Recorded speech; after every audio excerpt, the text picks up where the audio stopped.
मेरे प्यारे देशवासियों, मैं आज देश के सामने एक चिंता, एक चुनौती के संबंध में आगाह करना चाहता हूं। षड्यंत्र के तहत, सोची समझी साजिश के तहत देश की डेमोग्राफी को बदला जा रहा है। एक नए संकट के बीज बोए जा रहे हैं और ये घुसपैठिए मेरे देश के नौजवानों की रोजी रोटी छीन रहे हैं। एक घुसपैठिए मेरे देश की बहन बेटियों को निशाना बना रहे हैं। ये बर्दाश्त नहीं होगा।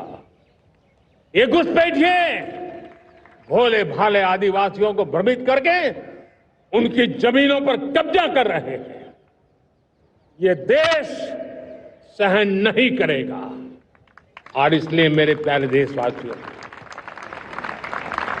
जब डेमोग्राफी परिवर्तन होता है, सीमावर्ती क्षेत्रों में डेमोग्राफी में परिवर्तन होता है, तब राष्ट्रीय सुरक्षा के लिए संकट पैदा होता है। देश की एकता, अखंडता और प्रगति के लिए ये संकट पैदा, सामाजिक तनाव के बीज बो देता है। और कोई देश अपना देश घुसपैठियों के हवाले नहीं कर सकता है। दुनिया का कोई देश नहीं कर सकता है, तो हम भारत को कैसे कर सकते हैं? हमारे पूर्वजों ने त्याग और बलिदान से आजादी पाई है, हमें स्वतंत्र भारत दिया है। उन महापुरुषों के प्रति हमारा कर्तव्य है कि हम हमारे देश में ऐसी हरकतों को स्वीकार न करें। उनकी सच्ची श्रद्धांजलि होगी। और इसलिए मैं आज लाल किले की प्राचीर से कहना चाहता हूं, हमने एक हाई पावर्ड डेमोग्राफी मिशन शुरू करने का निर्णय किया है।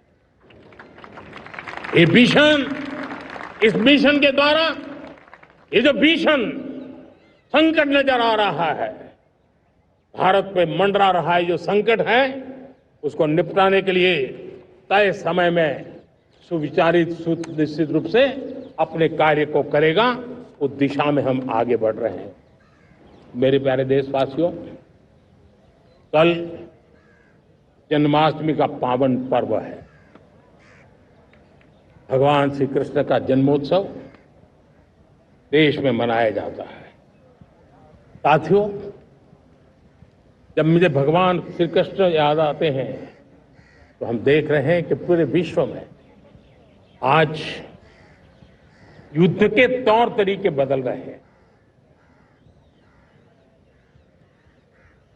हमने देखा है कि भारत युद्ध के हर नए तौर तरीकों को निपटने में समृद्ध है। हमने ऑपरेशन सिंदूर में दिखा दिया है। टेक्नोलॉजी में जो भी महारत थी, पाकिस्तान ने हमारे सैन्य ठिकानों पर, हमारे एयरबेस पर, हमारे संवेदनशील स्थानों पर, हमारे आस्था के केंद्रों पर, हमारे नागरिकों पर मिसाइल्स, ड्रोन अनगिनत मात्रा में उन्होंने वार किया। देश ने देखा है। लेकिन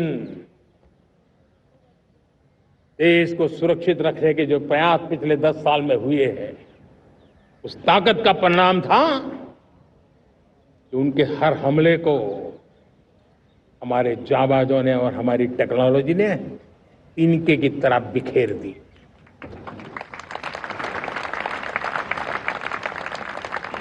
रत्ती भर नुकसान नहीं कर पाए। और इसलिए जब युद्ध के मैदान में टेक्नोलॉजी का विस्तार हो रहा है, टेक्नोलॉजी हावी हो रही है, तब राष्ट्र की रक्षा के लिए, देश के नागरिकों की सुरक्षा के लिए हमें भी, हमने जो आज महारत पाई है, वो महारत का और विस्तार करने की जरूरत है। हमने आज जो महारत पाई है, उसको लगातार अपग्रेडेड करते रहने की आवश्यकता है। और इसलिए साथियों, मैंने एक संकल्प लिया है। मुझे आपके आशीर्वाद चाहिए। कोटि कोटि देशवासियों के आशीर्वाद चाहिए, क्योंकि समृद्धि कितनी ही क्यों न हो, अगर सुरक्षा के प्रति उदासीनता बरतते हैं तो समृद्धि भी किसी काम की नहीं रहती। और इसलिए सुरक्षा का महत्व बहुत बड़ा है। और इसलिए मैं आज लाल किले की प्राचीर से कह रहा हूं, आने वाले 10 साल में 2035 तक राष्ट्र के सभी महत्वपूर्ण स्थलों, जिनमें सामरिक के साथ साथ सिविलियन क्षेत्र भी शामिल है, जैसे अस्पताल हो, रेलवे हो, जो भी आस्था के केंद्र हो, उन्हें टेक्नोलॉजी के नए प्लेटफॉर्म द्वारा पूरी तरह सुरक्षा का कवच दिया जाएगा। ये सुरक्षा का कवच लगातार विस्तार होता जाए, देश का हर नागरिक सुरक्षित महसूस करे। किसी भी प्रकार की टेक्नोलॉजी हम पर वार करने आ जाए, हमारी टेक्नोलॉजी उससे बेहतर सिद्ध हो। और इसलिए आने वाले 10 साल 2035 तक मैं ये राष्ट्रीय सुरक्षा कवच का विस्तार करना चाहता हूं, मजबूती देना चाहता हूं, आधुनिक बनाना चाहता हूं। और इसलिए भगवान श्री कृष्ण से प्रेरणा पाकर के हमने श्री कृष्ण का जो सुदर्शन चक्र था, उस सुदर्शन चक्र की राह को चुना है। आप में से बहुत लोगों को याद होगा, जब महाभारत की लड़ाई चल रही थी, श्री कृष्ण ने अपने सुदर्शन चक्र से सूर्य के प्रकाश को रोक दिया था और दिन में ही अंधेरा कर दिया था।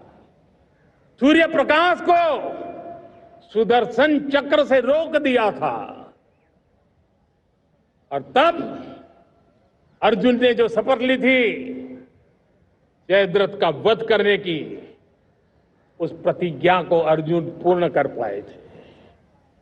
वो सुदर्शन चक्र के पराक्रम और रणनीति का परिणाम था। अब देश सुदर्शन चक्र मिशन लॉन्च करेगा।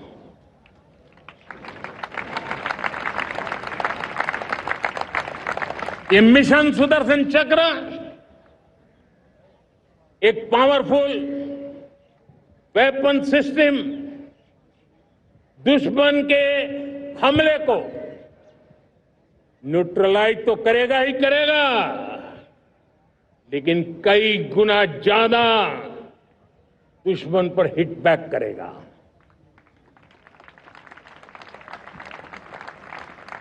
हमने भारत के इस मिशन सुदर्शन चक्र के लिए कुछ मूलभूत बातें भी तय की है। आने वाले 10 सालों में हम उसको प्रखरता से आगे बढ़ाना चाहते हैं।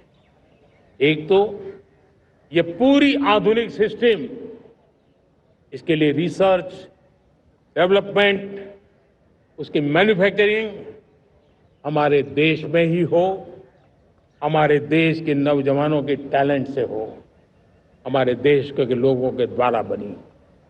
दूसरा, एक ऐसी व्यवस्था होगी जो वॉरफेयर के हिसाब से भविष्य में क्या क्या संभावनाएं हैं, उसका हिसाब किताब लगा करके +1 की स्ट्रेटेजी वर्कआउट करेगी। और तीसरा, सुदर्शन चक्र की एक ताकत थी, वो बहुत ही प्रिसाइज, जहां जाना था वहीं जाता था और वापस श्री कृष्ण के पास लौट के आता था। हम इस सुदर्शन चक्र के द्वारा भी टारगेटेड प्रिसाइज एक्शन के लिए भी व्यवस्था को विकसित करने की दिशा में आगे बढ़ेंगे।